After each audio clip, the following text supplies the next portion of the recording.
Five, four, three. Hello, everyone. My name is Trent, but most of you know me as IT Guy, and welcome back to the Blockchain Gaming Podcast. In this episode, I'm debuting the video format of the podcast, which will be uploaded to my YouTube channel, which is brand new. I'm excited to be doing this podcast today with none other than the number one coin hunt world player in the world, BlocBoi. How's it going, man? It's going good. Thanks for having me. Good. I mean, as of right now, this will be live on your Twitch. But other people, for those of you interested, you can hit the YouTube afterwards if you miss it. So yeah, so let's just run through some of the accomplishments, let's say, you've done through this game. It's a pretty big list here, but to be frank, you're the number one player on the leaderboards. Everybody can see that. Everybody knows that. Number one global. I think right now I might be fifth global, but yeah, the monthly changes. But yeah, number one all time. So that's where cool. It matters. Exactly. My most proud accomplishment, if you will. Yeah. You were the first person to open a purple vault as well, which if people haven't seen that video, it's epic. And I'm sure we'll get into that. But yeah, the purple vault as well. Thank you. And obviously a very popular streamer. That just speaks for itself. And recently, the first person to open the red vault, the boosted red vault this month in LA. I was the first one to open the boosted red vault during the USA event. Right. It was at the Disney Concert Hall, and we did a mini gathering with some LA hunters there, which was really cool. I was the first one to just open the most recently completed yellow vault in LA, which is at the Staples Center. Yeah. So that was the one that we just did on Tuesday, which was really cool. Had another little small gathering of LA hunters. 5 of us there that time, hoping to summon a fire obelisk or a monolith rather. But no such luck. So we'll give it another shot here next week. Awesome. Yeah. I'm trying to do the same thing over here. So that brings us to the next point here. It's where are you from and where do you hunt? I know this personally, but why don't you just run it down for the viewers and listeners? For anybody who's not familiar, I am from Los Angeles. I hunt all over in all of the fruitful grounds that Los Angeles has to offer. So primarily that's Hollywood, Los Feliz, the Mid-Wilshire area of LA, the Santa Monica Boulevard strip that kind of heads out towards Santa Monica, but runs into Beverly Hills first. So those are some of my primary hunting areas.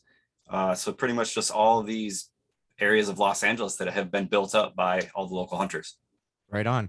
And so do you set a particular amount of time you go out to hunt each day? And how much time is that? So that's a good question. People ask me that a ton, right? Because obviously you have to play a lot to be number one, right? And anybody who makes a run at the global leaderboards usually has a new perspective of what that requires by the time that they're done with their endeavor. So it's pretty obvious, right? That to compete, you have to play a ton, but I don't actually have a set amount of time that I play in any given day. My goal is I want to try to play every day, right? To some degree. Now that might not mean that I have a dedicated hunt where I'm going to spend a few hours with the intention of hitting one of my familiar routes or loops and getting everything that's available. So like that's a plan day.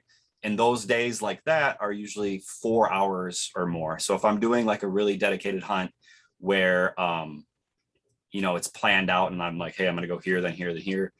I know about how long it takes based on how much time I have. So if I only have an hour, I mean, I can just hit Sunset in Hollywood, which is like the closest kind of like densest small loop that's quick and easy to get.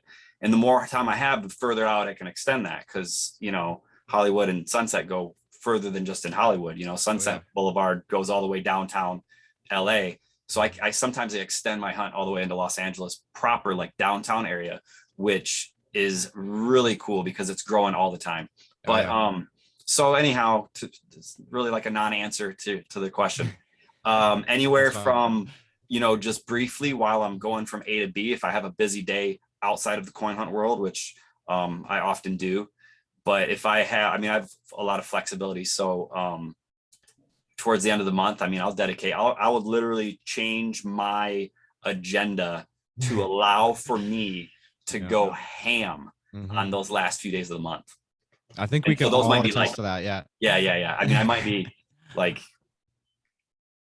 8 hours, you know what I mean? Yeah. Like Yeah. on the final day, it's like go time. I mean, I'll get up early and just be like grind time all the way until close of business on the last day, right? So midnight UTC. Mhm. And so anyhow, yeah. Yeah.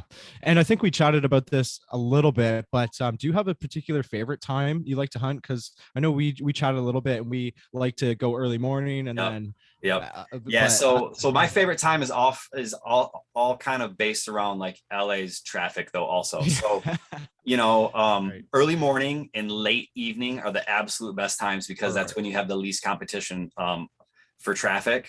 And for a long time during the pandemic when like there was nothing going on, the streets of LA were, it was a far cry from what you see now or what people think of as typical LA traffic. So it was great, but now that things have kind of resumed somewhat to normal, the traffic has as well, which is a little bit of a bummer.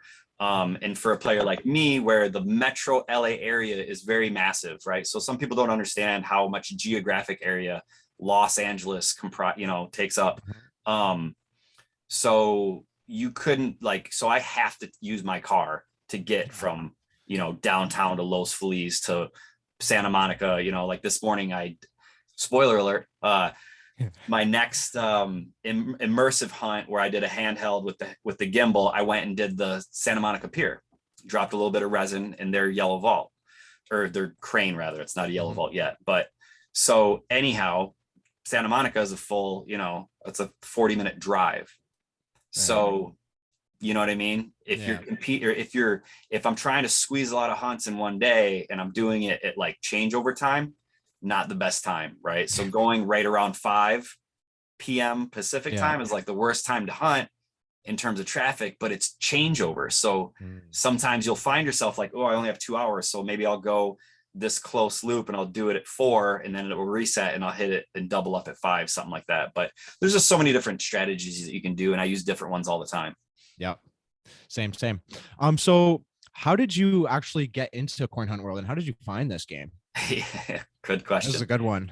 Yeah, so it's one of my favorite questions, right? Because everybody found our way here somehow, and everybody's got a different story and everybody had a different level of familiarity with crypto before they started, right? Some people may have already been investors who have made that decision to part ways with their fiat dollars for this digital currency, right?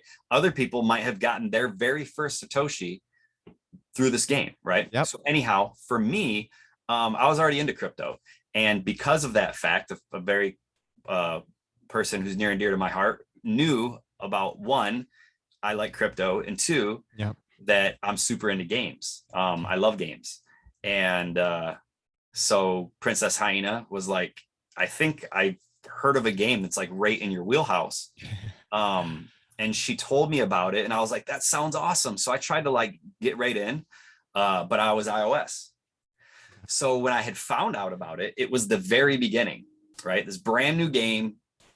Oh, it's only available for Android. Oh, you're iOS. Here's our waiting list.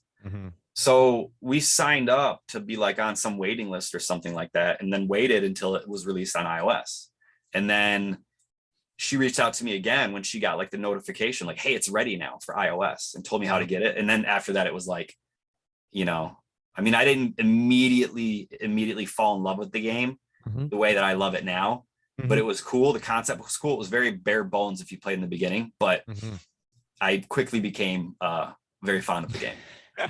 Right on. And I think the attraction to the game really ramps up once you've, built 1 to 2 or 3 user vaults of your own already, and you've put down your HQ. I think that's when it really starts to take off after 30,000 resin or something like that. So it's a little bit of a grind at the beginning there, but totally worth it, right? Absolutely. It's weird because in the beginning it was like there wasn't as much going on, so it was just kind of simple. There's way less vaults. You just knew where they were. You went and grabbed them. Maybe you found some new ones while you're out and about. You'd open the game up when you were traveling around because that's how it works. Yeah. But it wasn't like this, at least for me. It wasn't like it is now, where it's like this is my guide, and you know what I mean. It's like leading you to where you're going, and you have it open at all times. Like somebody mentioned in the Discord how it was funny that they went somewhere and didn't hunt, and they were like, it was like sacrilegious to not have my phone open, because you know, if you travel from here to here, you're like, what did I miss? So that's actually a great point, because I've noticed myself using it as a GPS.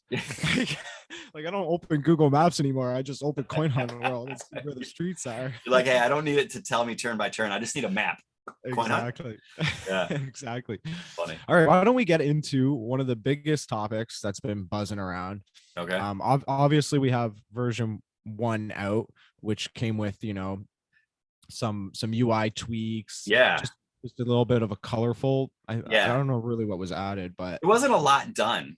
No. But I think the subtle changes that were done were cool, right? So the first thing I think that you notice is that when you go to your inventory and hit your QBs tab, the icon and the QB themselves is a little bit bigger, right? So I thought that was cool. And then I think they should do that to all the tiles, all the icons that you can, right? Because other, now that they've made that bigger, other inventory pages are like, oh, that should be bigger. Yeah. And then when you go to what was the other thing? The backdrop, leaderboards. The backdrop and the leaderboard. Yeah, it was like a little bit more detail in the graphics in the little stage that the QB stands on and the leaderboard. I noticed that change. And then, you know, just 1.0. So I guess that marks the, you know, the first year, maybe, because we hit, you know, 1 year deep. Now they're at 1.0. So then maybe all of this year's updates are 1 point something. Yep. Speculation. I like that theory. Yep. Yeah. And obviously this update, you know, it's the first year anniversary. It came with the elemental. Well, the elemental invasion came a little bit after. We're now what, halfway through? Let's just halfway through the invasion. Yeah. How's it been going for you so far? It's going. It's so. I mean, you know, for one, there's like just absolute frenzied speculation on all these sorts of different mechanics, and like almost immediately. And I'm thinking, like, I've played the game. I mean, when Elemental Invasion started, I was ready at a vault at 5 p.m. and go, right? Until the whole entirety of what I would normally hunt in a day was gone, right? So I'm talking into the wee hours of the night. And the next morning, people were like, well, this is how it works. And I'm thinking, how? You have no idea. So I found myself kind of like getting sucked into it a little bit and being like, what are they saying? And I'm just like, just go hunt, right? So anyhow, how's the hunt been going? I've been hunting a lot. And like all epic resources, the red crystals are very hard to come by. They're not dropping very fast, right? So the idea is like, well, geez, you know, you can kind of project if after a few days of hunting, I think that's enough data to look at your crystal count and be like, okay, X amount of vaults, X amount of crystals. How soon might I get this if I hunt at the same pace, right? Obviously, the RNG factor can go in your favor or skew low and make it take even longer. But either way, it's like a baseline. You can make a guesstimate. So my guesstimate was like, wow, based on how quickly I'm getting red crystals, I'm not even going to have enough to print till the very end. Right. And that's if I hunt as much as I've already been hunting, which is like, so a lot. Like we crushed the servers. Yeah. The first day, I mean, I was like not even 40 minutes in, right? I started right at 5. But the other thing too about that is other people have like shared what they have. And I'm just like, man, what's going on? Like, so I don't have a ton of hearts. I've printed the all 3 of the others, right? So the air, the water, and the earth, right? The common was super easy to get. The 2 rares weren't that hard to get. But you know, I don't even have the blueprint yet, which is like, people were like, I got it the first day, said they had it. You know, I've opened, I mean, you know, what I could do is like, look at the amount of crypto I've gained since Monday and like divide by 10 cents ish, right? Like get an average price of what it's been between now and then, and you can extrapolate how many vaults, because I don't keep track. I've not, you know what I mean? Like I did that. I did that like once and was like, okay, not doing that again. So I applaud the people who keep crazy detailed notes of their stats. Yeah. I want the game to do that. I don't want to have to keep my own stats, but I could figure out approximately how many vaults I've opened, but it's a ton, like a ton. And people that I know that haven't opened, I mean, if they opened as many vaults as me, they'd be where I am in the leaderboard. Yeah. Right. So that's part of how I'm like, well, how do they have it so early? If they're way down, you know what I mean? So it's like, it's random. So I'm not worried about that, because if it takes to the very end to get enough resources to print it, you don't technically need the blueprint right away, but it feels good to have it. Yes, yeah, for sure. And there are some on the auction house right now. I think one's going for a red key, another one's going for about 700 blues. So that these aren't cheap, and it goes to show they're that epic. Yeah, and it goes to show that they're rare, right? Or epic. Yeah, epic rarity. Extremely epic. Right. The rarity is there. I personally don't have it yet either, and I say yet because we're halfway. You're gonna get it. Yeah, for sure. And we're halfway through, right? Yeah, I think my overall strategy was, I'm just gonna play the game how I play it. For sure. Hit the vaults. That's how you get the blueprint, right? Yeah. And I figure I'm in the top 1%. I hope. Yeah. And so you can probably get the blueprint at least, right? You might have to get some of the materials later from the resource or from the auction house, right? So you're already seeing some of the resources for these for sale. And I was actually, so it's interesting. This might be the first time that we see the first to print might have obtained some of the resources that they used to print from the auction house. Yeah, that would be a first. Yeah, that would be very interesting. And I think that's probably the direction that they wanted or they envisioned when they came out with the auction house, right? I mean, so there's so many things that the auction house is good for that, you wonder how many things did they specifically entertain and how many of them are just evolutions that, you know what I mean, you might not have even anticipated. Because yes, obviously part of the auction house was like for them to recapture some keys, right? Give people a way to transfer goods. You know what I mean? Because there's always going to be people who couldn't hunt enough, or people who, I was on vacation during that event, so I didn't hunt, but I want that thing. And there's going to be people that have more than they need. So, there was a lot of like intentional design placed in the auction house, but I think some of these things are maybe just like second order effects. I don't think that they were like, hey, when we're doing this first to print thing, let's give people an opportunity to get it without hunting. I don't think that was a design, but it is a byproduct. Yeah, absolutely. You know what I mean? Yeah, absolutely. So with this elemental invasion came a new mechanic. So for the people who don't know, I don't know why you wouldn't know this, but there's a new mechanic going on in the elemental invasion where in order to actually get all the resources needed to print the QB. Is this speculative? this is real. After solving, a vault, I'll just put it there. You have the chance of spawning a monolith. Right. And so you basically go out of your way. It's kind of like in the buddy quest radius. You go out of your way to go out of your way is a good description. Yeah, to go collect it. I think they wanted to like get you to explore, right? Do more exploring. Sure. The game, the purpose of the game is to get out and explore, right? That is one core function, maybe not the purpose of the game. One of the core functions of the game is the, go out and explore your neighborhood element. And I love that. And buddy quests have actually done the same thing. Once in a while, want to land on a vault. You're like, I didn't even know that was a vault there. Right. So that's cool. And to that same degree, this thing works in a similar fashion, but so you want to know one of my observations. I'd love to hear it. Every single time I've gotten one, it's behind me. Yeah. Right. It's never the wrong direction. It's never like, oh, hey, that vault coming up is now boosted or whatever. It's now a monolith. It's like, hey, 14 vaults ago, there's something over there. So every time I'm like, cruising along and one happens, it's just delaying my progress to actually get more crypto on my hunt. Exactly. So it's almost a mechanism where like, obviously the auction house has a 10% fee attached, siphon some keys back to the house that way. Maybe this mechanic, although it's a cool feature and it's required to get this item that's essential to crafting a new QB, maybe this mechanic also slows you down just a little bit. It definitely does. Right. And there's lots of little things to this mechanic, and there's tons of people think that There's there's some novels sort of already voodoo. written in the Discord, There's some completely sort of speculatively. voodoo. Yeah. But I don't know about all that. But what we do know about these things is that after you spawn one, they last for an hour, and everybody on the map can see it. So this essentially, makes hunting in groups a lot better because the chances of spawning it are better, and everybody can see it. Exactly. So that's obviously a brand new mechanic that we've never seen before. So other items on the map.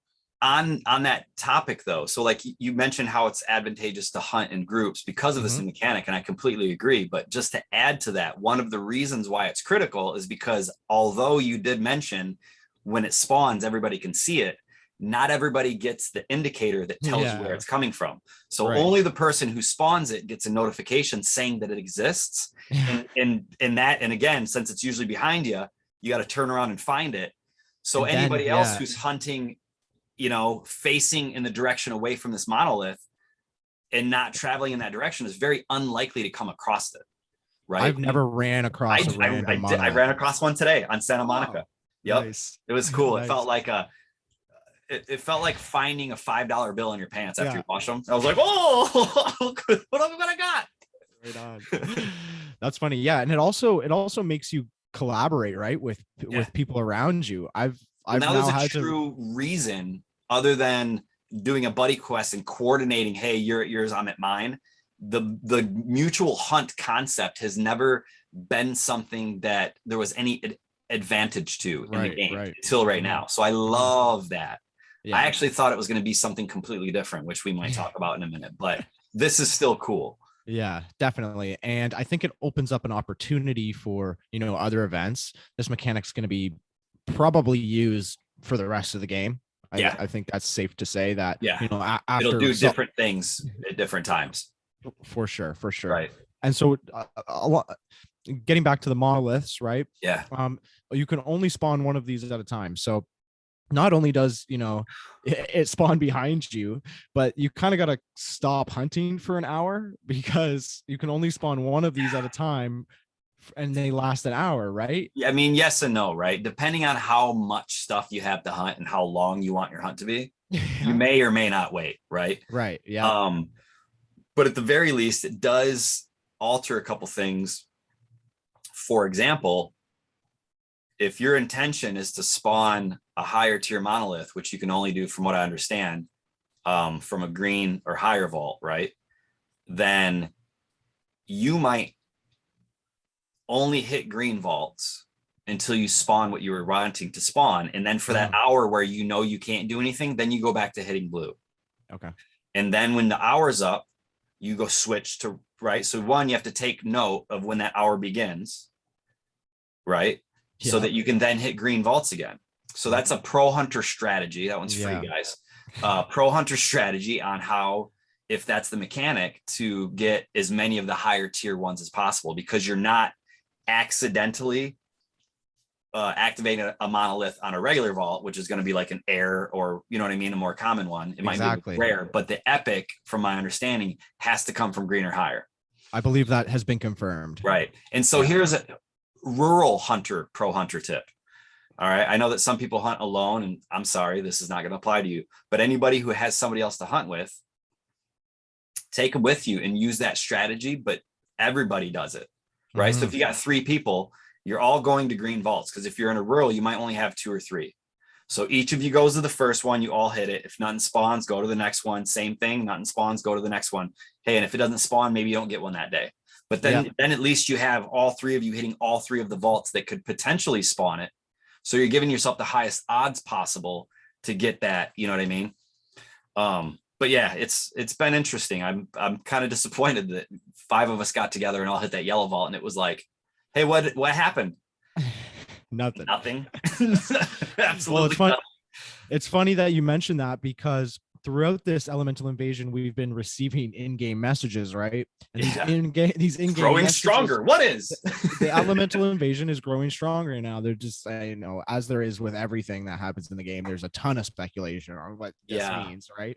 So this could mean, that anything. Right, these vaults are giving better chance, or monoliths or have a better chance of spawning, or even a player in the Discord had mentioned that maybe this is actually getting harder. That's what this means. But yeah, growing stronger, more resistance to your right. whatever your agenda is. Yeah, I mean, it could be anything, right? And it doesn't even mean, I mean, like, so I know that they've already alluded to the fact that it did indicate something, but it could have even just been nothing was attached to it, right? They could have programmed it to be like, hey, after 2 days you say this, right? And then after, you know what I mean? It's just something for the sake of being in the game, like, hey, the events, you know what I mean? Like, it did seem like we were getting one a day. It did seem like that, right? Right. So yeah, I don't know.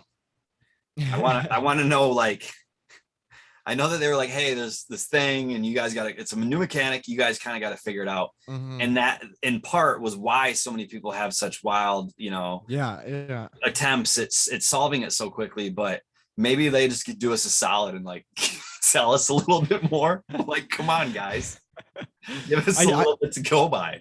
That'll probably be happening in the future. But in the past, they've done this a lot, right? Especially touching back on the auction house, when that first came out, it was like, you got to figure this out. There's no tutorial to this. There's no tutorial to anything. And it's it's trial and error, basically, right? Yeah. So there's a lot of mixed opinions about that very concept, right?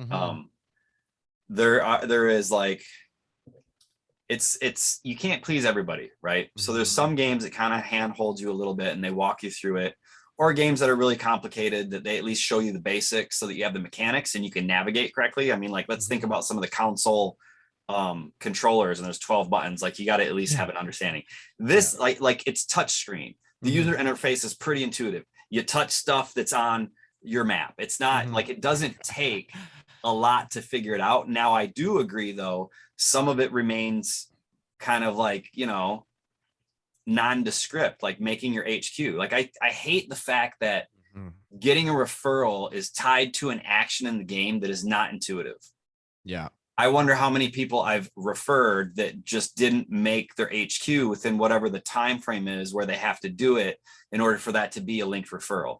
And I try not to actually think about the referral system anymore, because it's like, I had such grandiose plans for, this just massive recruitment, and like, trust me, man, if iOS was on the board, I'd have a ton, but the fact that it's not makes it weird. So anyways, I didn't want to devolve into that direction about referrals, but the mechanics of the game and the speculation and stuff like that,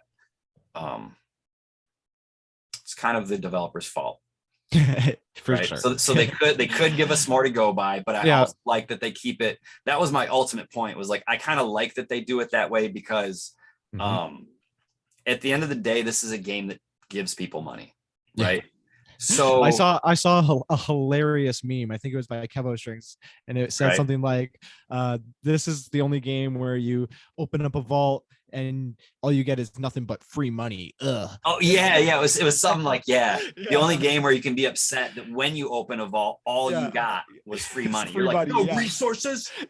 Where's my resin? So it's brilliant. And then there's I love how anytime there's a point of conflict in any conversation, some people, their automatic move is to deflect to one far end or the other. So some people are like, I've seen this is like a camp. There's like a little miniature camp within Coin Hunt World, where anytime they bring up something and people are like, yeah, but that's not something that they care to do, they're like, yeah, and I hate how they act like, oh, you get free money, so you can't complain. And I'm like, whoever said that? The developers are super open, but they're also super honest. And part of that is being honest about the fact that if your business plan is like, hey, we're going to stuff this piñata full of candy, and then we're going to gut it, and it's just going to trickle candy out, and all you guys love candy, and you want to rip it wide open and take all the candy at once. But if we do that, the game is over. No more piñata. So like, let it trickle. And what if they got to sew up the wound that it's flowing from halfway? Let them do it to keep the thing alive. What a great analogy there, right? You know what I mean? Because it's like, you just gotta, like, they will slow the game down. The animations are slow intentionally, There are mechanics that they're going to build into the game, like the auction house, that take some of the money back. Like people are going to quickly realize how amazingly awesome we had it in beta.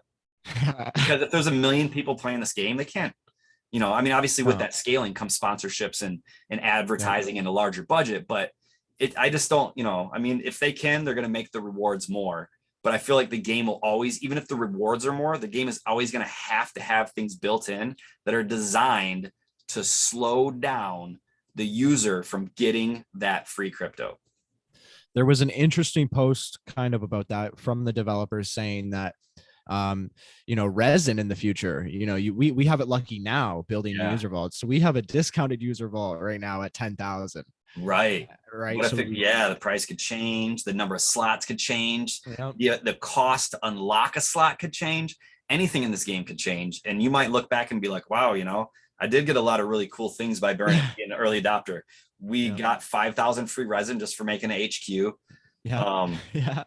So that's like half your uphold unlock fee if you look at it that way. And like even when they were like, hey guys, here's the thing to use this wallet and it's 10K, like people freaked out about that. 10K resin, like 10K of that other thing that it's weird, man. Like I like the game enough to where it would take something really messed up for me to be like, whoa, what happened to the game? You know what I mean? These little things that are strategic changes or additional features within the game that just kind of change the whole dynamic, to me, are so cool to have to I welcome them, figure it out. Exactly. To absolutely work your way through it. I welcome them as well. And it's to me, it's fun to adapt to all of the different things because they do change stuff in the game pretty frequently. And I love just the theories that come out of everybody in this community. Like, I swear, like these guys could be doing some other investigative work for a living, honestly. Hey man. And then on the other hand, some people have a lot of analytical pitfalls and you're like, how did you draw that conclusion, sir? Stay away from investigatory practices. Exactly. All right, I think we've talked a little bit about the mechanics. Let's just move on to the actual QBs that have been introduced. So there's been 4 new ones. I don't know if we can even talk about the fire one. We will, but at least for the first 3, the air, the water, and the earth one, which one is your favorite? Like aesthetically, which one's looks the best to you? I think aesthetically, there's different things I like about different ones. Now, are the QBs going to be listed above here? Are they above us right now? So they probably can be.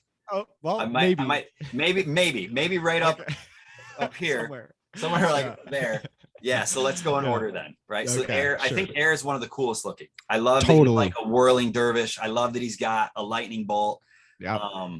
That was the first one I got too, and I printed it. I was like, this is so cool. And then the second one I got was the earth, which was pretty cool too. And the thing that I like most about the earth one is that him? The thing I like the most about the earth is that I think they did some really a little bit more, like, how do we phrase it? A little bit more intricate graphic design of the dude himself. So he has like some neat kind of 3-dimensionalness, like where the top layer his head's at and like the foliage or whatever. So I like that about him. And then honestly, I hate to say this, and Basakun is probably going to be upset because he loves all things water, but I'm not a huge fan of the water one. So the water one, full disclosure, was the third one I got. The third one I got, and the only one that I have not set as an active QB at any point. So I kind of showed the other 2 off because I was like, I'm high up enough, in the leaderboard. Sometimes it's cool to have somebody at the top so that people don't have to scroll very far to find some of these new QBs. Now there's more, but like I got it early. I wasn't the first one, but I think I was one of the first ones that was like high enough to where you didn't have to scroll a ton to find it. So I was putting them as I was getting them, I would activate them. And then I got the water one and I'm looking at it and I'm like, nah. Exactly. Right to the auction house for you. Totally. I think we're on the same page there. I'm the air one is definitely dope. I really like that one. That's my favorite so far.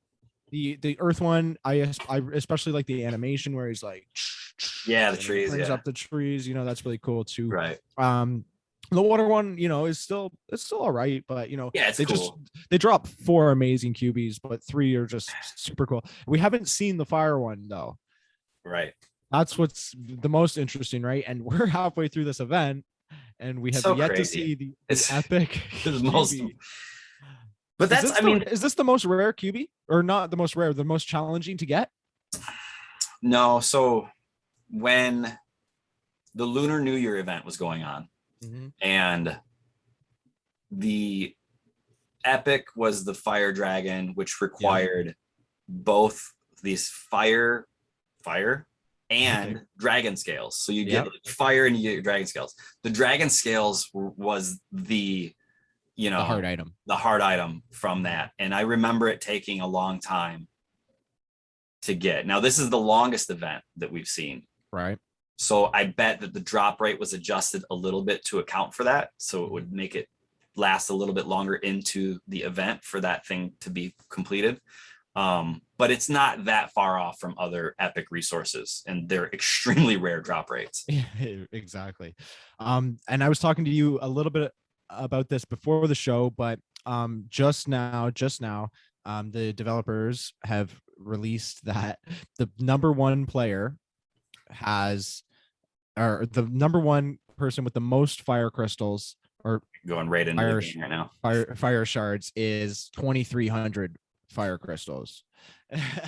So I don't know about you, but that's a lot more than what I have. But that's still not even enough to print it, right? It's not enough to print it. So ironically, that's barely over 75%. Yeah. Right. And we're 4 days into the elemental invasion. Yeah. So it's going to take them at least another full day, right? Because like 4 days worth of hunting got them about 3/4 of the way. So it takes over a day to do 1/4 of, if the drop rate is the same or whatever. So I got to step it up then, because I'm not super far behind that, but I don't have 2,300. So that's not me. Yep. Not it. And you're obviously gunning to be the first to print, right? You want that. I mean, I'm always gunning to be first to print, and I've never been first to print. So it's like, I say it because it's cool. To be first to print, you have to be really lucky in terms of when you get the blueprint, and you have to have at least favorable RNG, drop rates, because sometimes you just get crap drop rates. And sometimes you're on fire. So if you're the person that's on fire and you also got the blueprint and you're also hunting a lot, you know what I mean? So like, I don't think that right now my drop rate's been great. Just like the seat of my pants meter is not impressed. Yeah. Because I've opened, so right now I'm number 1 in the US and number 4 global, right? And I'm guessing, and I may or may not be correct, but I'm guessing that the 3 people above me probably had sat and stacked some stuff so that they could get a jump on the leaderboard this month, right? And I didn't have that. So me on the leaderboard, this is me hunting, and this is me getting and printing the 3 blueprints that I got so far in the resources that I have. So, you know what I mean? So what this tells me, the whole point of this is that my assessment is that in terms of vaults opened, I'm one of the top at least 10, because some of these people could be that high, right? And open less vaults or open more vaults or haven't printed, right? There's some variables in there that you have to consider. But at the end of the day, I got a ballpark for where I'm at. Right. And if I've opened, X amount of vaults, and somebody that's opened way less has more shards, you can see who has the good RNG and who doesn't. Exactly. So to answer your question, yes, I'm gunning to be first to print. I never expect to, because it's a crapshoot. It's absolutely crapshoot. Yep, absolutely. Well, then let's jump to another thing that you're gunning for here. Okay. And that is coming out for sure very soon. The legendary.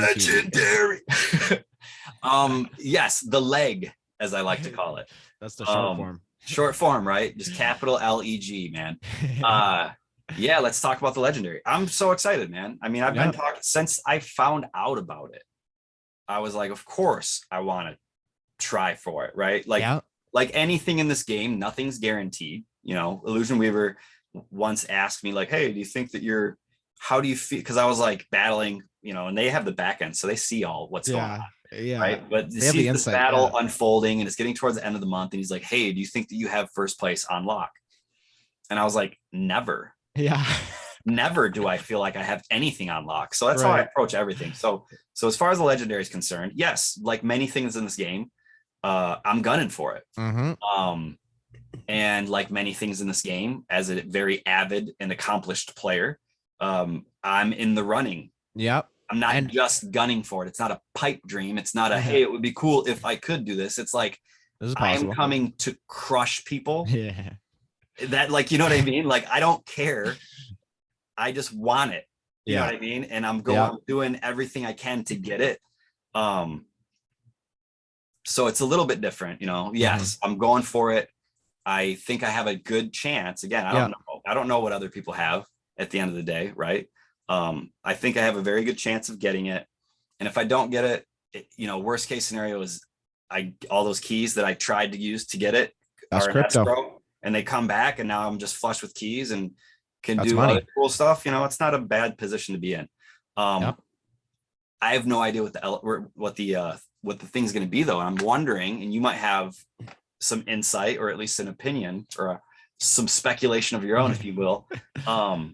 Is it going to be related to the elemental invasion? Is it going to be tied into the other 4 cubies somehow? Is it going to be completely separate? Right? Because they could have gone multiple ways with that. I think that this is going to be something completely different than the elemental invasion. Right. That's just what my original thought. I think it would be probably a pretty damn cool if it was part of the elemental invasion. Right. I just don't think that that's happening. Yeah. And the thing that I'm very, very excited for is the passive effect, right?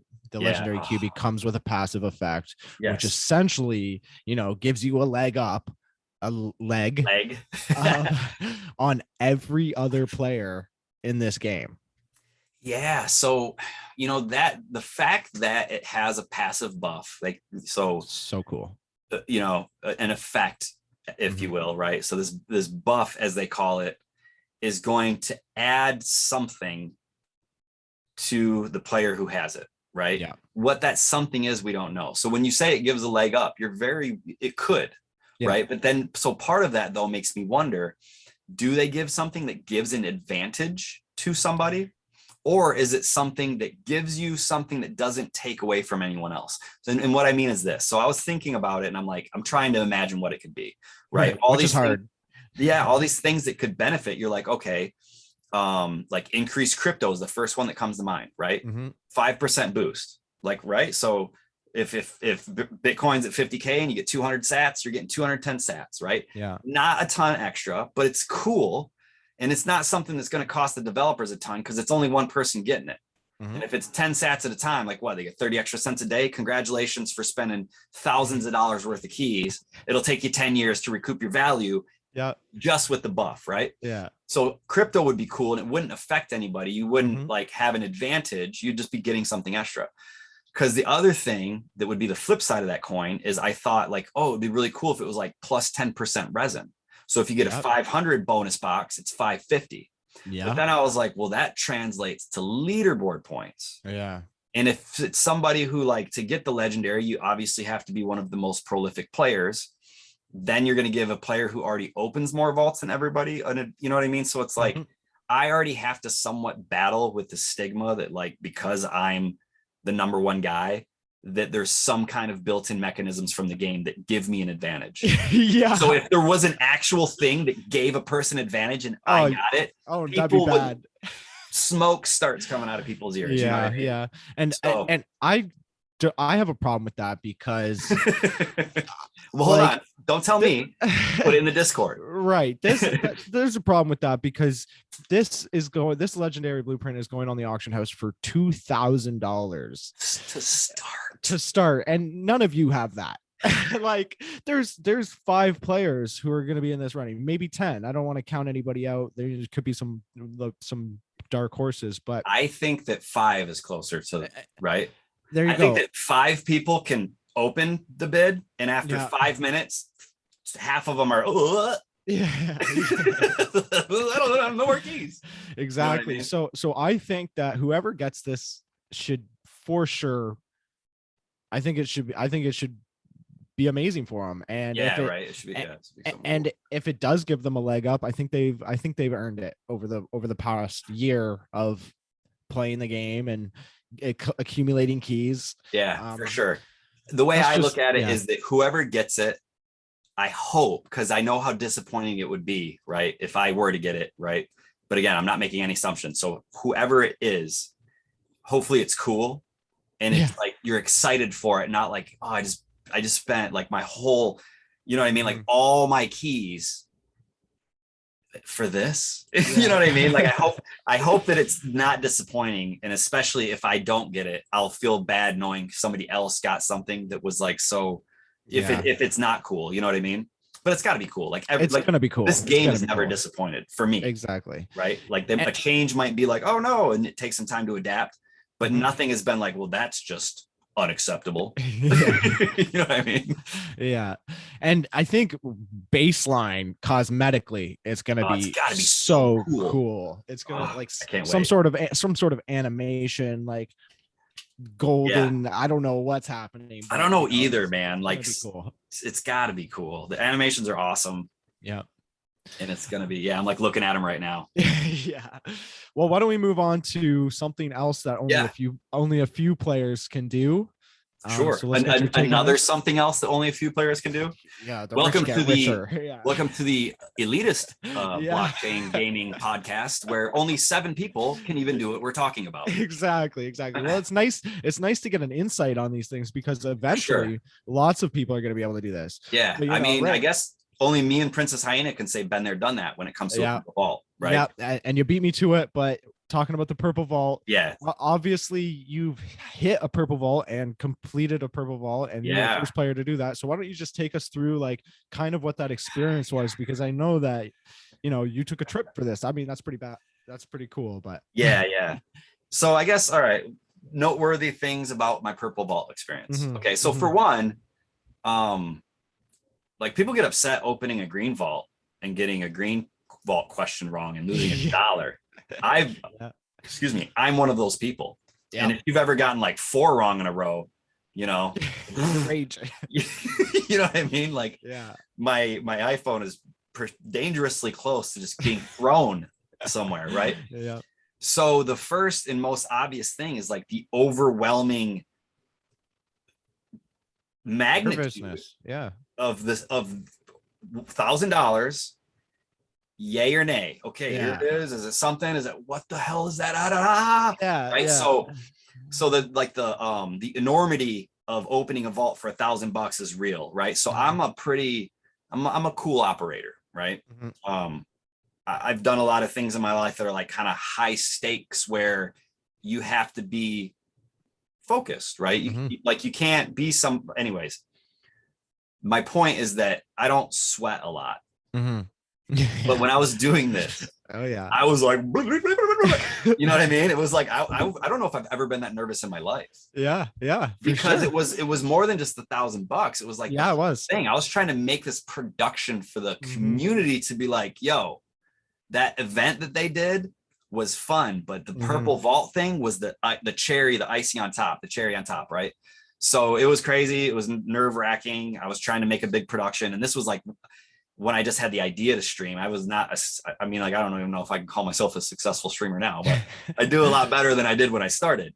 So there was that added element of it, of trying to like make it public, and it didn't work the way I wanted. And the other interesting thing I can add is that so I'm not only the first person that opened one and completed one, but I'm the only person who's had to experience, or at least felt, what it was to lose one and to win one. Yeah. Because I thought I got it wrong first. And that's the video, if you go to my YouTube, that you can watch. Yeah.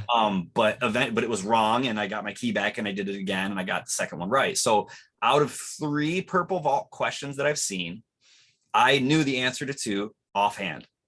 Yeah. I knew 50-50 what the one was that I did get right, it turned out, but thought I got wrong. So it was like, just imagine like getting sucker punched and you get all the wind knocked out of you. Yeah. But it's being filmed. So you like, in that moment, I was like, oh, and like threw my phone, and that was real. That was my genuine reaction to thinking I got it wrong.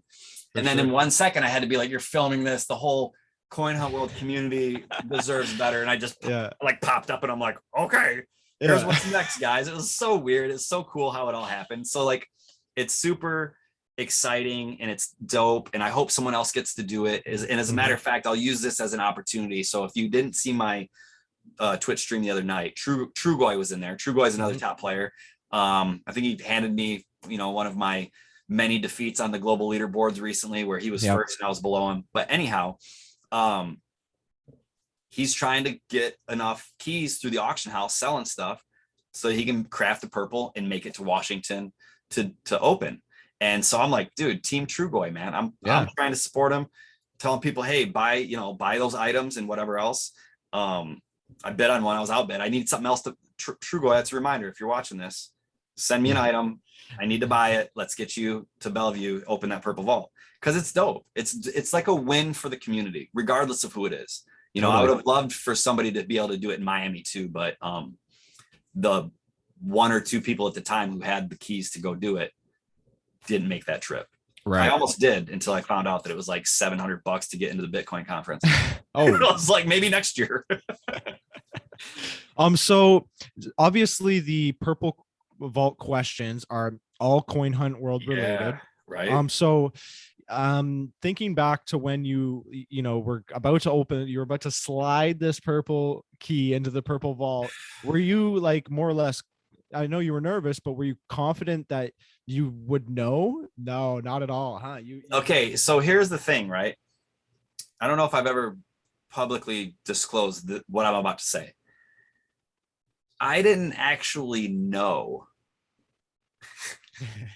I didn't actually know that the question for sure was going to be Coin Hunt World related.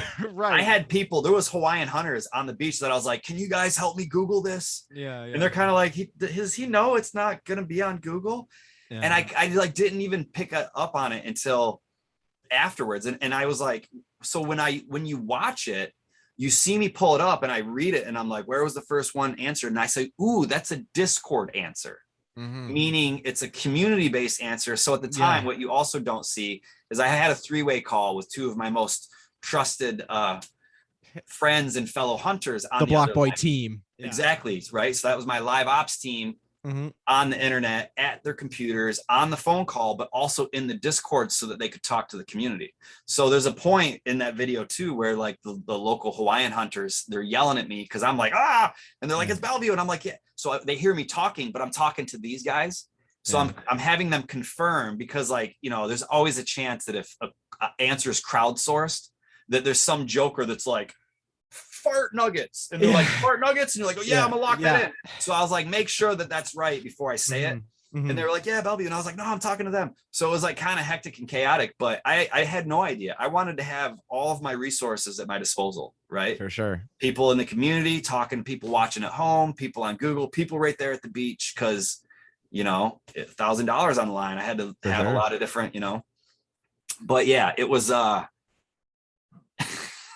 I was like, I half knew, but it was kind of like the other night when I found out like, oh no, yellow vaults reset on Monday. Not a week after you hit them. I'm like, I think I should have known that. Like, I'm almost certain that I read that, but whatever gets caught in the sponge gets caught in the sponge, man. You don't always get to choose. Oh, there's so many things when it comes to this game where they're just like feeding us information, and like if you don't soak it all up, then you could say something and you're like, what is that even real? It's like that's been confirmed. That's why sometimes I'm like, man, it's a double-edged sword, or it's a catch-22 rather, going into the Discord, because it's like you either could get pulled into something really dumb sometimes, or you can spend a lot of time reading. That shouldn't be the first thing. That's not like what the first thing that happens, right?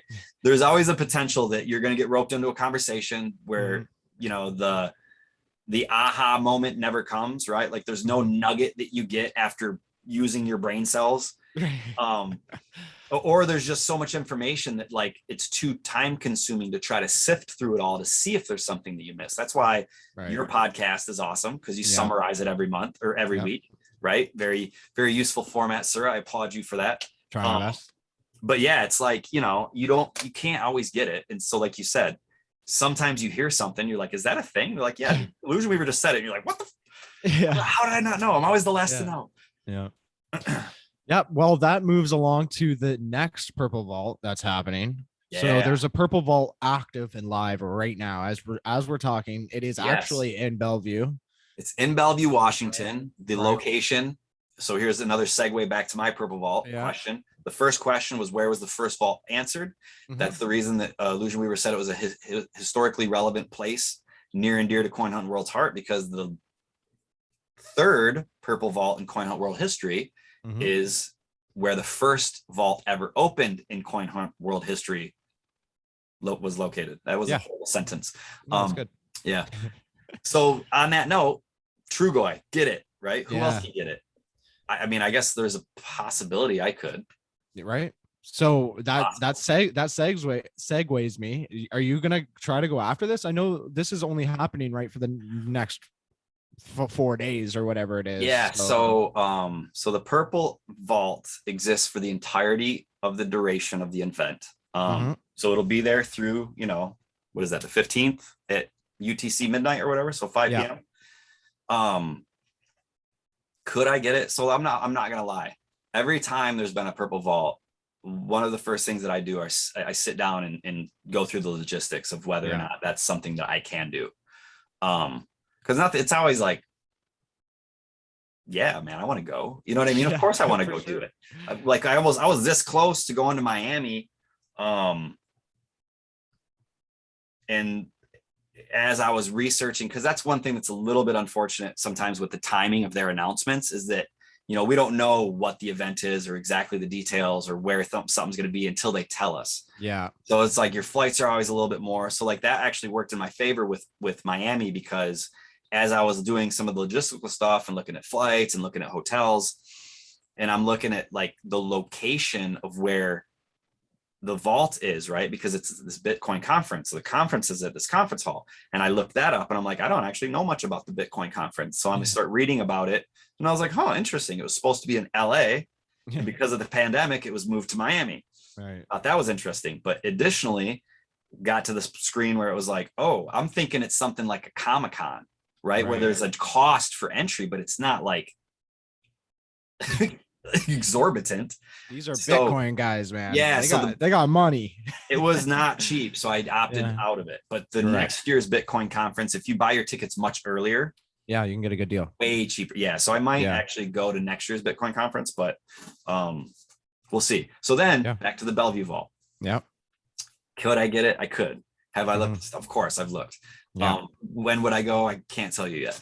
No, it would have to be towards the end. So basically, like, what it would look like after, looking at it from all the angles that I could, having concurrent goals of get the legendary blueprint and open the purple vault. The legendary blueprint is the higher priority goal, right? Right. But there are a couple scenarios that I could imagine that might allow me to do one or the other, or even potentially both. So for example, if the auction for the legendary ends at least like, 1 day prior to the end of event, you could theoretically do, a turn and burn and jump out there, get it and come back. Yeah. Right. But I couldn't really open it until after I knew whether, how the outcome of the legendary blueprint auction went. Exactly. So one scenario would be like, maybe I get it and have enough keys left to get the purple also, which I think is a very highly unlikely scenario, but it's theoretically possible. Yep. And then the other scenario is that, as long as, again, it all would need for the auction to end early enough to give me the time to travel, maybe I find out that I don't get it. All right. And then I can go out and for sure get it. You know what I mean? So, maybe it's a little contingency plan. I like it. I like it. And it'll test your Coin Hunt World knowledge again. Yeah, which man, depend on the day. Well, hopefully they don't ask you when yellow vaults reset. If they did, I would have gotten it wrong up until yesterday. Yeah, right. Right Wednesday. on. All right. Well, so you could possibly be getting the purple vault, but legendary is taking priority. Absolutely. Correct. Yeah. That makes sense. Makes sense. Yeah.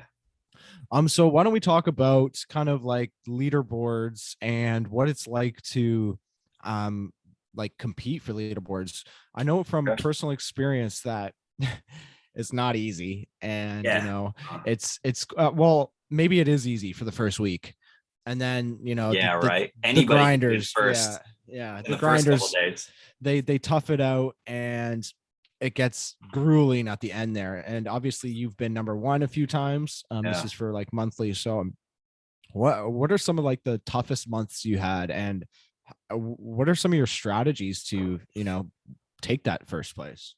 So I don't look at any month as being tougher than any other, because I feel like they're all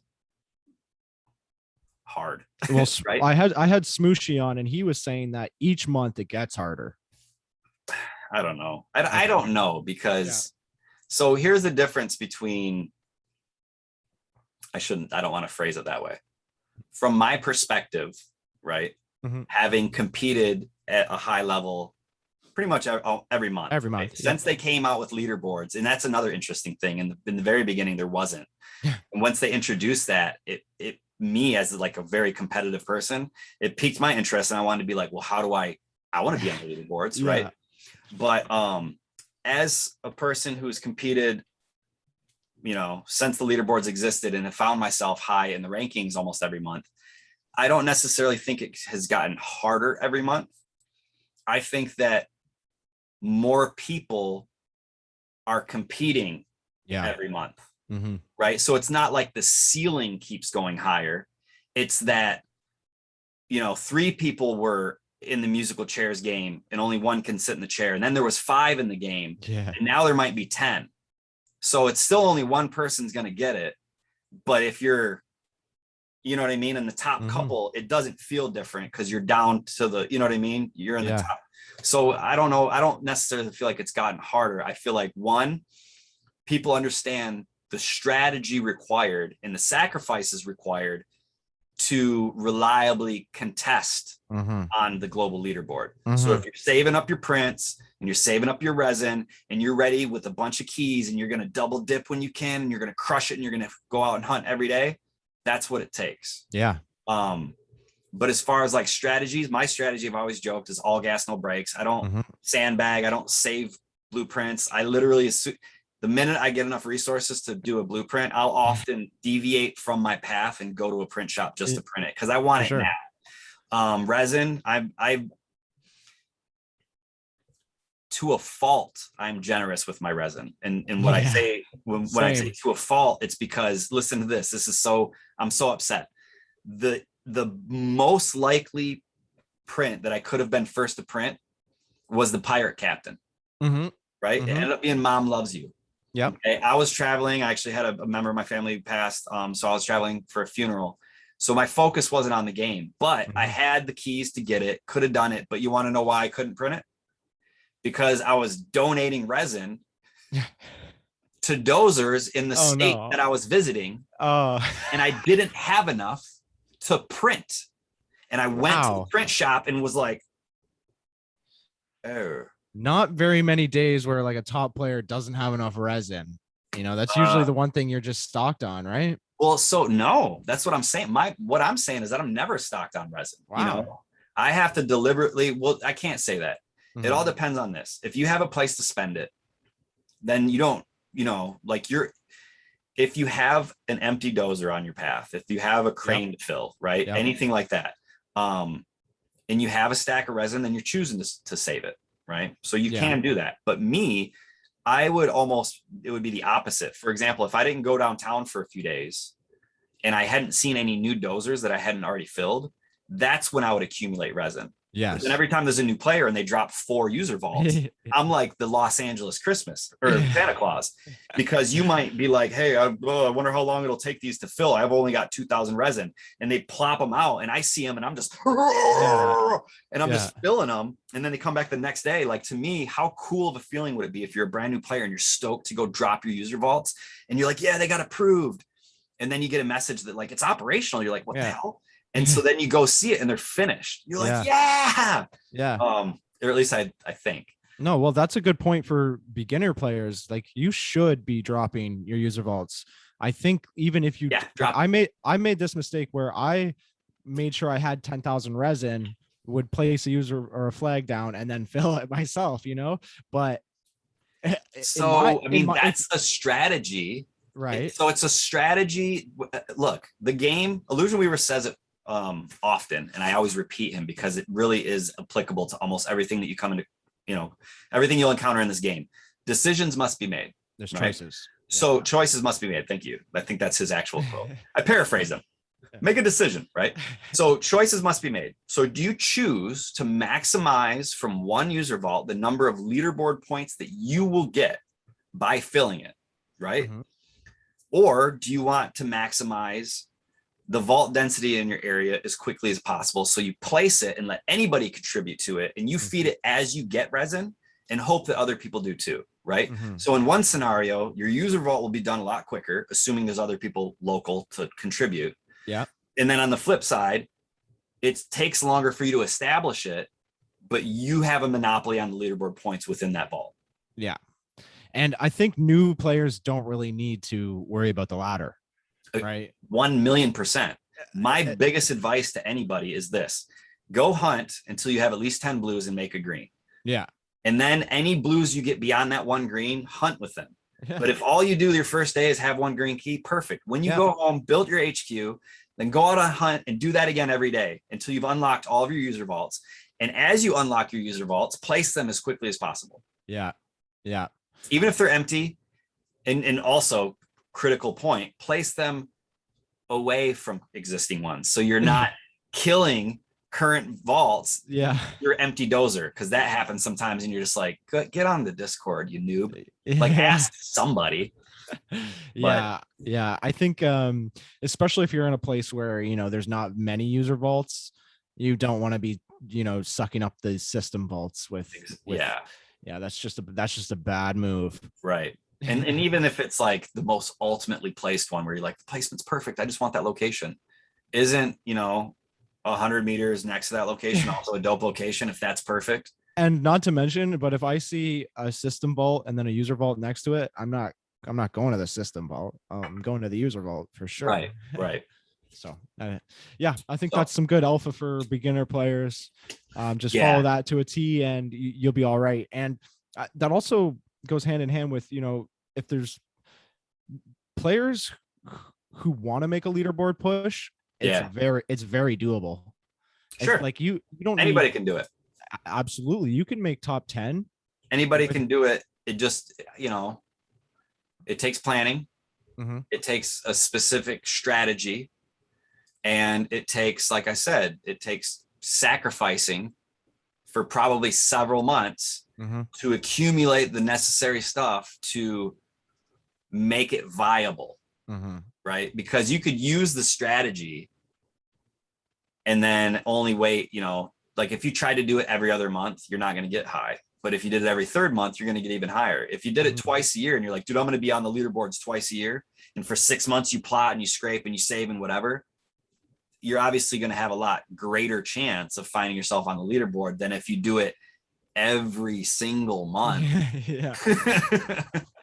It's hard. Well, it's hard. It's funny that you say that, because the month that I took it seriously, actually, it just kind of fell into place for me, right? I originally didn't print any of the QBs because I was so focused on getting my user vaults up. Nice. And so I had all my blueprints saved.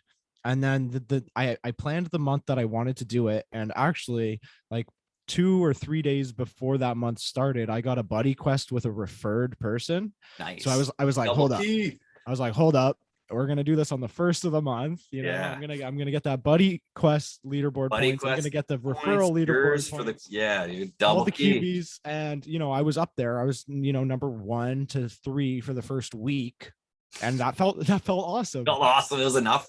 So did it satisfy your No. leaderboard itch? Yeah. No, it didn't, because Not enough. I ended up actually in a decent spot. I ended up in 7th, Okay. which I'm okay with. I wanted No, that's I wanted top 5 originally when I was number 1, because I was like, oh yeah, I can do this. And then, you know, the big dogs come out to hunt, and you start, you know, bringing your expectations down a little bit. I was like, okay, top 10 will be fine.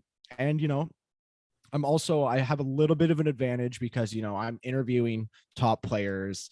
Yeah, I'm you're getting an inside track on the tips. And the, I am. So I'm trying to give that to other people as well, because I know how much it helped me. So yeah, that's just great strategies all around. And top players just drop their basic knowledge is like mind blowing to a beginner. Dude, there's like some high level stuff too. There is. You know what I mean? Like, this game's complex for how it's very complex. That's is. one of the reasons that I really love it, is because it is a game where you strategize. You don't just like, you can play as casually as you want, right? And not really put much thought into it. And the leaderboards isn't a consideration, and you're just going for the crypto and maybe like some of the cosmetics. You enjoy getting out. Maybe you play it socially with some friends. There's a lot going on in terms of like, it can attract somebody who just plays it a little bit very casually, or somebody like me who, like, I think about a lot of stuff, right? And just like a small example would be the average person who comes up to a sequence of keys and vaults probably only looks at it as a sequence, right? I look at it like 2 puzzle pieces, where if I'm going this way and I'll probably eventually come back this way, it's like 2 layers of a zipper. I want to interlace them, right? So that I can get everything in an efficient manner. I don't get anything linearly.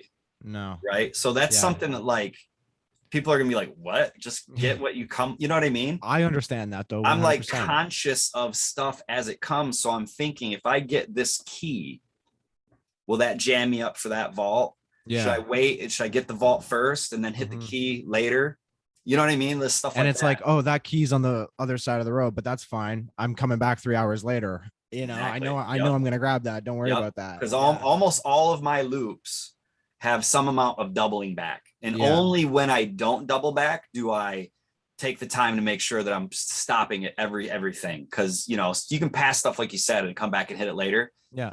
And that might be part of your strategy, right? You might find that if you are more selective or strategic in how you get the areas that you hunt, you might shave time off your hunt because you make it more efficient. Yeah, absolutely. Wow, that was a pretty good conversation for sure. I think we touched all the topics that are just buzzing right now. Yeah.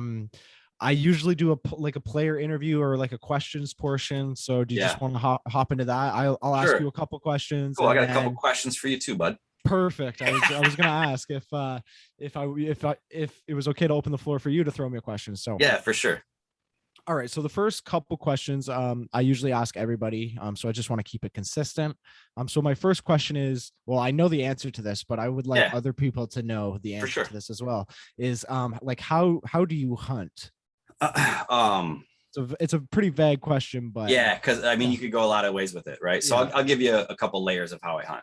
So how I hunt is primarily in an automobile, right? So, you know, obviously the main thing, if you play this game while in a car, is that you have somebody that's responsibly driving so that you can focus on the game or whatever. Yeah. If you drive and go from A to B, then you know what I mean? The game should be played while you're stationary, right? So be sensible, be careful, be safe.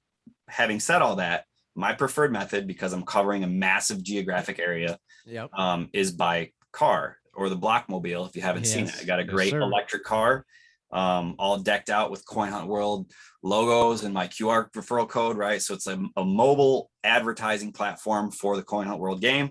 It's sweet. And it's just fun, and people recognize me. And like, you know, the other day I ran into another local hunter that I had the first time I saw this particular guy. He was like, I don't want to say starstruck because I'm not like Yeah. a star by any means, but when he saw me, it was like one of those like, no way moments. You know what I mean? And it just felt cool. I was like, hey, Yeah. and I love it too, because when people see me, they're like, oh, a lot of times they know who it is, right? Because BlocBoi has the Blockmobile. Mhm. But what I love about it is when I run into people, it's always a Coin Hunt World name introduction. So they're like BlocBoi, they're like, I'm levitating moose or something. You know what I mean? Yeah.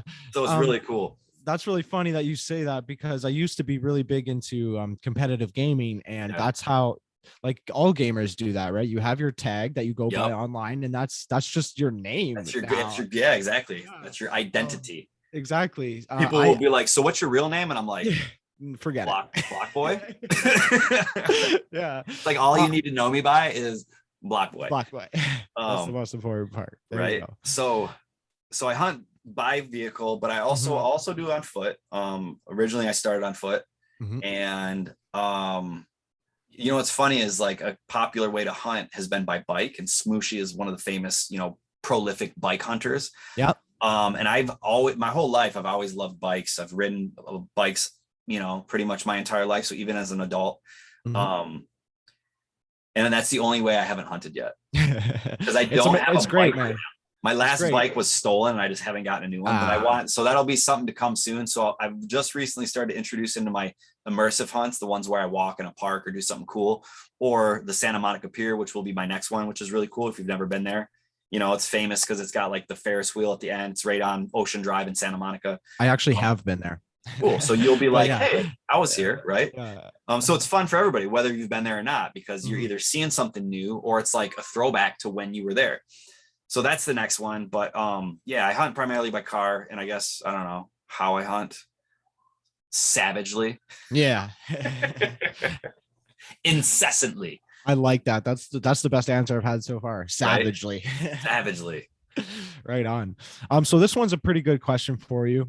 Okay. And it has to do with the speculation bit. Right. A Coin Hunt World players love speculation, so let me hit you with this. What future updates are you most excited for?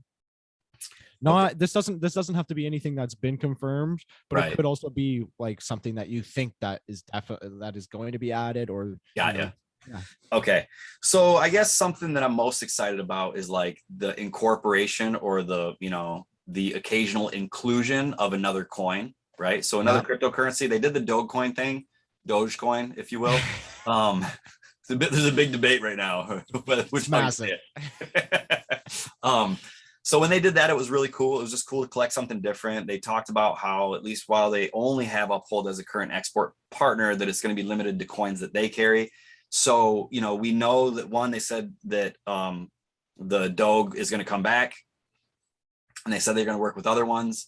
So I'm most interested to see not only which ones are included, and hopefully sooner than later, but also how that could potentially have implications on some new mechanics in the game. For example, imagine a scenario where, like, I'm incorporating multiple things together that I've seen mentioned. So a mini game within the game, right?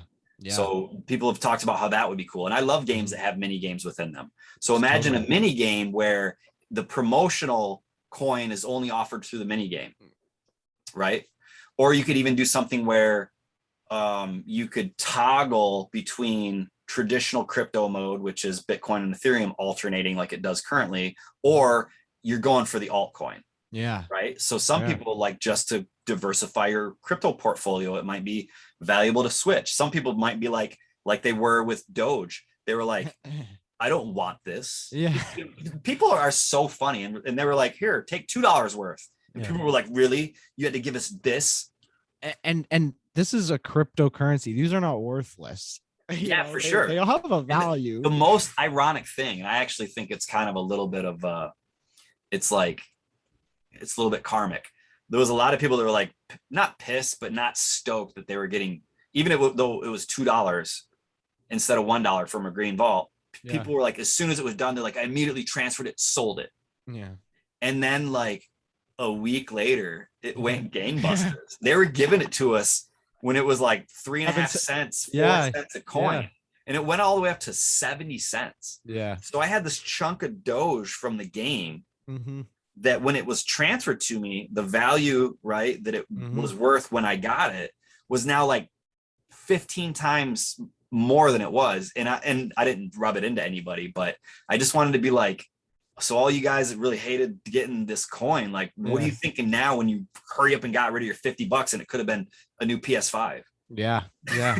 Absolutely. I mean? No, I think that's a really good idea. I mean, I think there's a lot of people who are interested in seeing like the partnerships develop, especially with different cryptocurrency teams, but I'm not sure where they are with that on the roadmap. I'm not sure if that's to come soon, because I mean, I have to assume that they're trying to get these deals, right? You hope so, right? Yeah. I mean, if I hope you're doing that.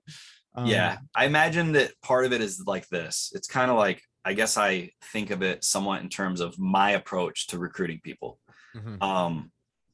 I still recruit people, but not hardcore, because the game's not in a position where my efforts are going to be maximized, right?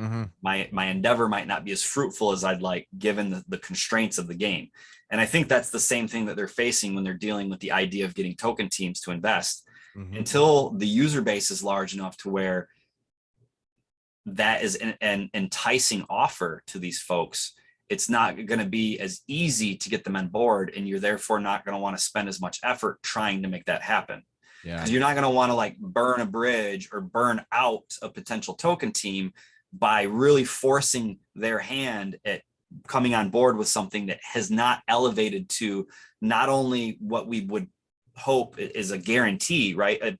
I can't guarantee, but I would say I guarantee you that there comes a point when this game is crazy, right? A million people using it. And obviously also what would come with that would be much larger incentive for anybody to come on board or advertise or sponsor or partner or whatever. I think there is a limiting window though, I think, because, you know, right now it's very popular for airdrops or token incentives where, you know, they're throwing money at projects just to gain more traction. But, you know, that's not going to last forever. Right. Once traction, you know, takes off. So, you know, I think obviously they can do business better than I can, or they know how to run their business. But so, you know, Bill started Bittrex and clearly knows what he's doing. It's a very successful endeavor. Right. To say the least. I give them a lot of faith and a lot of credit, because they're definitely doing things at a high level. And I mean, like, so when they were like, hey, we'll pay you in keys to do these various things, and I'm like, well, shoot, right on. One of them's promoter, like that's what I'm doing, you know what I mean? I'm excited for that. BlocBoi, but you know, I got like t-shirts with the game, and people are constantly like, what's Coin Hunt World? I'm telling everybody, you know what I mean? Like I'm a walking advertisement for it pretty much anytime I'm out and about. And you know, I think that people are interested. People are really interested. Right. And the more the game gains traction, I guarantee you these token teams are going to come. They're going to. It's only a matter of time, right? Right. Because the difference is this, right? If you go to Coinbase, everybody knows, hey, Coinbase, well, not everybody. Coinbase, being the #1 cryptocurrency exchange platform in the United States, is somewhat well known, but only amongst people who would need to know that, right? So if you're buying and trading or selling or holding or whatever cryptocurrency, that's when an exchange becomes relevant, right? You might be vaguely familiar with the idea of cryptocurrency, and you might be a little bit interested, but that's a big step to just get into it like that. Right? For sure. So token teams who are like jumping on Coinbase to be like, hey, tell them about Anchor. You can earn $3, right? Their learn function, I think. Right, exactly. But it's only people who are already there. The game's a game changer because it's like anybody could play it, right? Everybody could play it. Not everybody's going to be in, you know, sign up for Coinbase, sign up for Uphold type person, but you could get there through the game. You know what I mean?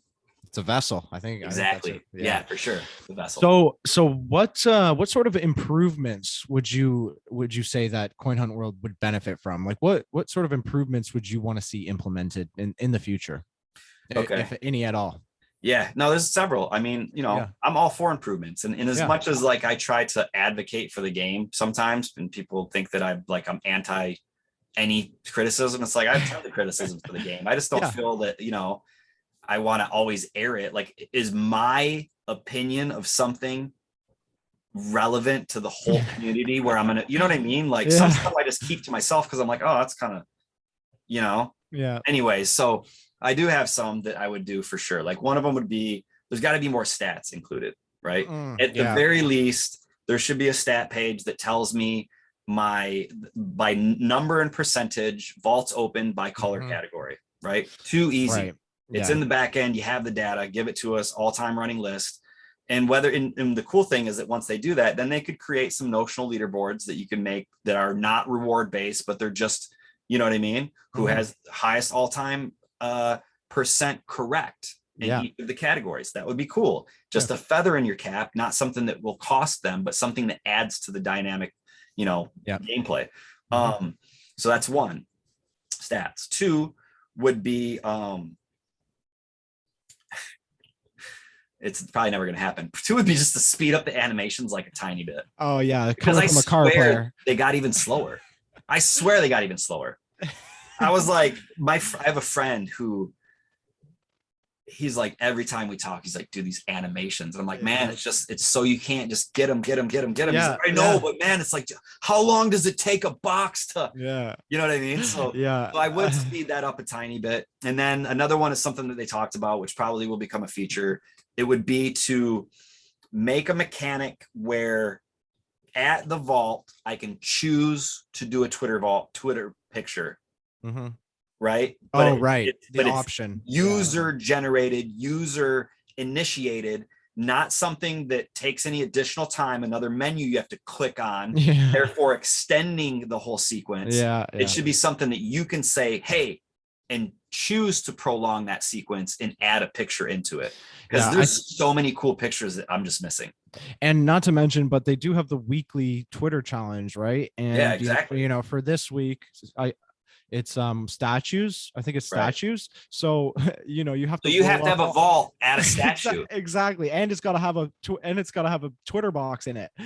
Well, and that's the other cool thing too, is like I like the idea of allowing for the Twitter picture, right? The in-game Twitter option deviating from its original thing because it already has, right? So don't make it have to be right on the vault, right? Because if I have, like there's a lot of cool vistas or views or plazas or whatever, if I'm at a corner and it's like it's at the Red Robin, you're like, Red Robin, yum.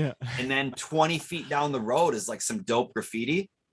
I want to just say, ooh, I want to take a picture and then go look at this cool street mural next to the user vault at whatever. You know what I mean? Make it a little bit more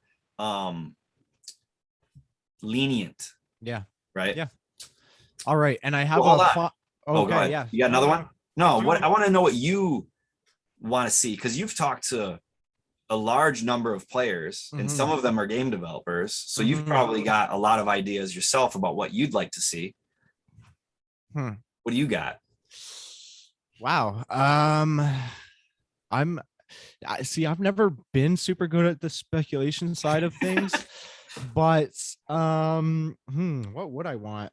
I think that starting the game, this is just off the top of my head, starting the game, playing how I played, I think is like a lot of players can resonate with my story of how it's not easy for the first couple weeks. It's a grind. And coming from a place where it was just me and another guy, but he only had 1 or 2 user vaults up, it was tough. And I was extremely struggling for blue keys, and blue keys have still been a problem for me. And I think they're, I'm out of blue keys during the elemental invasion.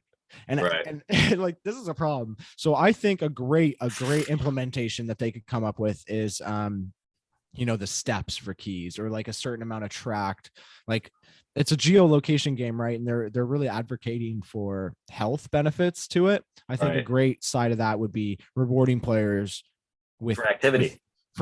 Exactly. Now, obviously that would really benefit. I like it a lot.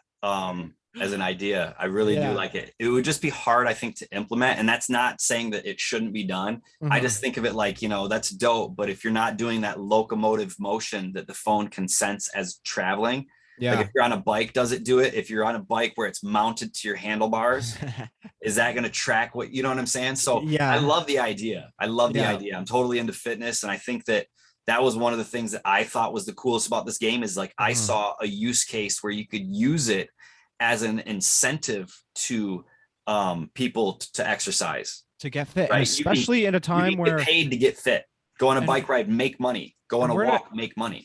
We're in a time right now where you should be being healthy. Like there's a virus out there, right? That I don't know if there was ever a time not to be healthy, but especially, right? Like you have a greater incentive than ever to live an active, healthy lifestyle. Exactly, and I think that it actually really helped me. And like, I'm gonna be honest, I'm an extremely active person. Like I play college hoops. I play. Oh, snap! I play. All in. Oh, I'm out here. Swish. Yeah. But and I bike a lot. Like I do 30K a day.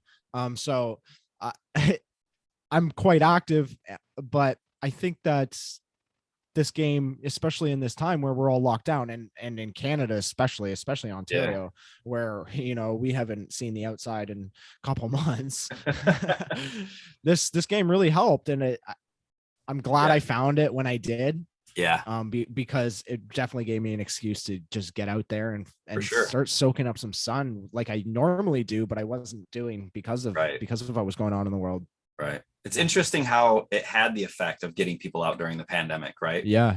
In the earliest days when there was nothing else to do, it was like, a group of us would just go out. There was nothing, you know what I mean? It's like, hey, we can hang out here and look at each other, or we can drive around and make some money while we do it. You know what I mean? We're going to be BSing and just doing whatever the whole time anyways. Yeah. So it was fun. Yeah. Go. I do have a final question for you. Okay. So this one is a little bit off topic for Coin Hunt World, but definitely on brand for the Blockchain Gaming Podcast. Okay, cool. So I want to just know if you have played other play to earn games, or like if you're interested in other play to earn games, and which ones those would be. Yeah. I am. So as far as playing other play to earn games, I don't really actively play any other ones. I think that this one, so I've looked into some, right? I've looked into some. This is the best one, in my opinion. I think that magazine review was spot on when they said that this is the best one. One of the other games though that I am interested in, and I usually give like an alias for another game, but there is another one called Axie Infinity, right? Which has some interesting elements, right? So like that game isn't really my style because it's one that you would sit at the PC and play. Yep. But I like it because one, it's similar in some aspects to this game, right? Like they have an auction house, you can buy and sell and trade things. So anything that has an open and thriving market where you can not only earn by playing the game, but then further earn through those transactions through the auction house, that interests me tremendously in this game specifically, because the volume that we're talking about now, this is a game that has a full, robust global platform, right? And almost to the detriment of what they're doing, because it's growing so quickly due to its popularity that they're just like Coin Hunt World did, they're crushing their own servers. But the main difference for this one for me is that the barrier to entry is substantial, right? Whereas the barrier to entry for Coin Hunt World is non-existent, right? All you need is a phone and you can play. And it doesn't even have to be a good phone. You have to have, exactly. It's got to be a decent phone. You got to have enough crypto to buy a team, because you need a team of 3 of these things to battle. But it's cool because there's so much stuff and you can like breed them and sell them. And like, so it's interesting to me.